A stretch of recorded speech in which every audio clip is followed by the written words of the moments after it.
أخاك عليكم السلام.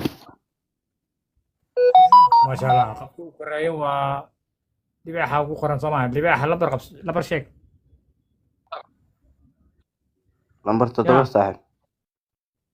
toddoba ku jirta لمبر miyaan leedahay تضرب. okay اه. toddobo ayuu sheegay qofka ku xiga ayaan labar qabo labar sheeg number 5 shan baa ku jirtaa tir soo maaha shan aye waxaa ku xiga qofka ugu hooseeya magaciisa lama jeede aye walaa labar sheeg lambar 9 walaale sagaal baa ku jirtaad leedahay okay sidaan baa u kala sheegateen soo maaha jawaabtu waa taas toddoba shan sagaal qofkii guuleysta nasiib waxaana leenahay maxaa waaye ii fahanshii walaalkayo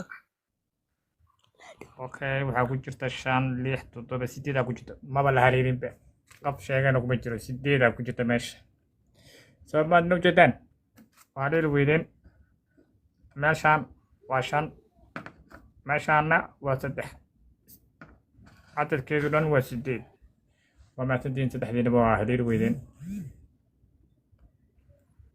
ايوه صاحب.